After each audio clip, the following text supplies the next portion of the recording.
Today I'm going to show you how to make a snowman made out of styrofoam and some yarn. Okay, so I just want to point out that I made this and it was god-awful.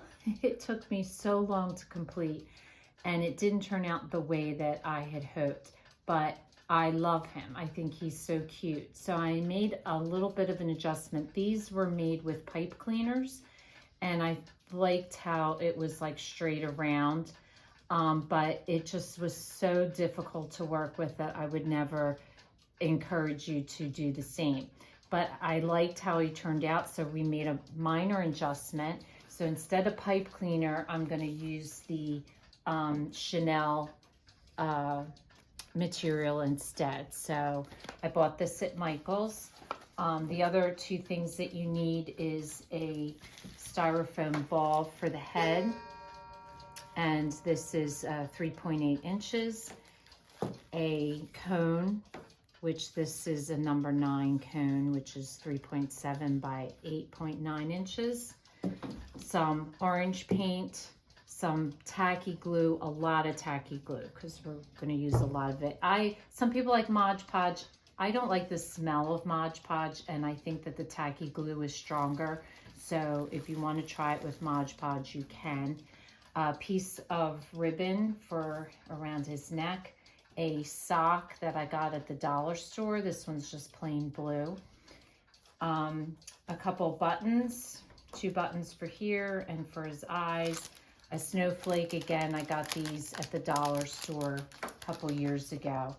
Now the first thing I'm going to do is prep my nose, and all I did was took a little popsicle stick and I just cut it on an angle. I used Robo Grip, just cutters, and I just cut it, and it was pretty simple. I thought that made a cute nose. You can look around your house to see what other things you might have available. But I'm going to paint this orange for his nose, and we'll let that dry as we do the rest. Okay, so I keep a wet paper towel because this does get to be a sticky situation. I open my tacky glue up, and basically I just put a good amount of glue around the cone, and I just rub it in with my fingers and just spread it all the way around. Not the whole thing, but the good portion of the base of it. And we're going to start at the very bottom, and we're basically just going to wrap our Chenille around this. Now the reason I use the wet paper towel is you don't want to get any glue on your Chenille because then it's gonna not look pretty. So I always make sure my hands are clear of the glue. And you're basically just gonna start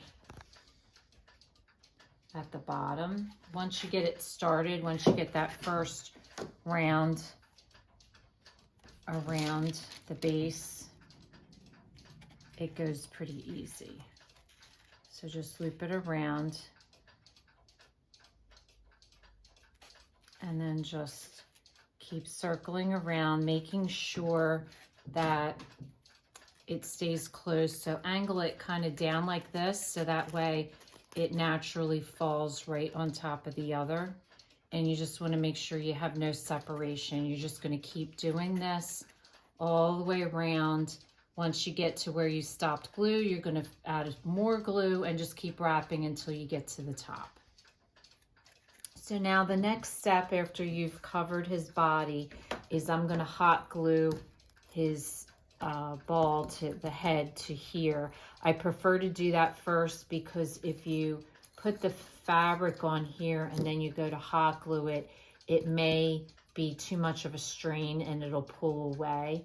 So I want to adhere these together, and the hot glue does tend to melt this just a little bit. So I just feel it gives it a more secure connection. So we're going to hot glue this, and then we're going to continue to wrap our Chenille around the top of the ball.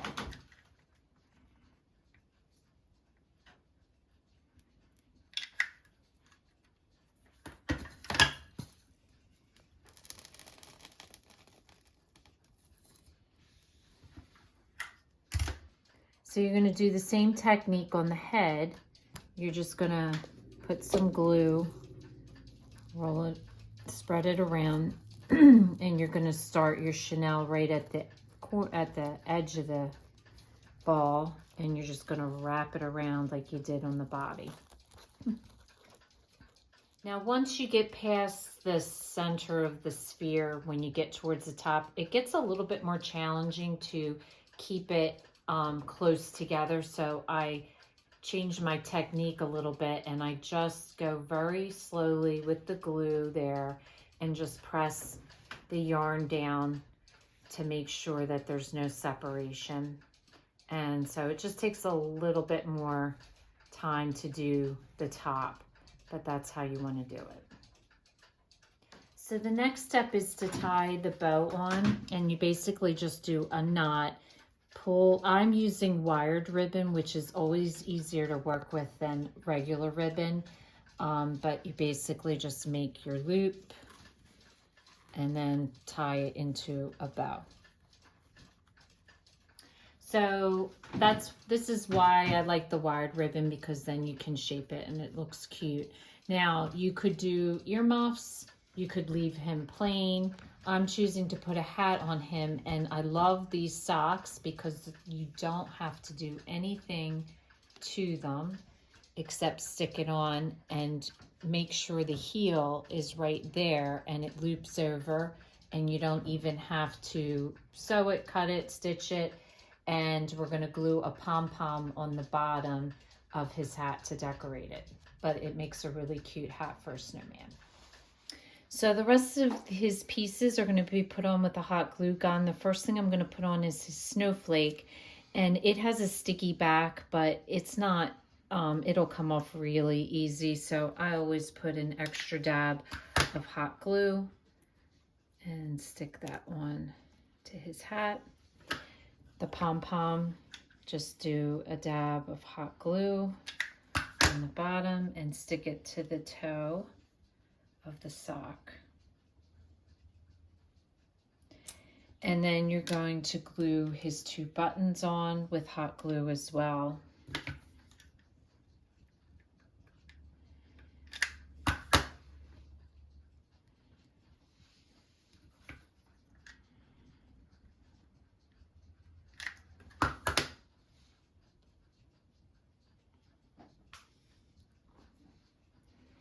Okay, his nose, I glue his nose on first and then position the eyes underneath of it.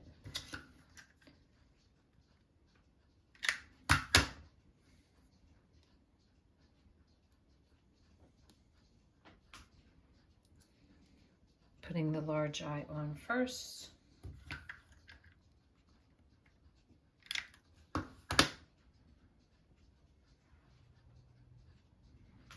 And then the smaller eye.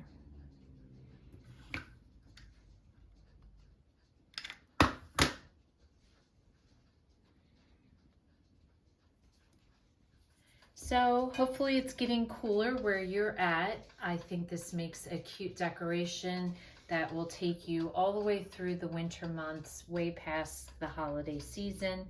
And this is just to give you a comparison of the original versus the one with the chenille. And I have to say they both came out wonderfully, and the chenille is so much easier to work with. So if this is your first time watching, welcome, and please don't forget to subscribe. If you want to receive future notification of posts, hit the bell.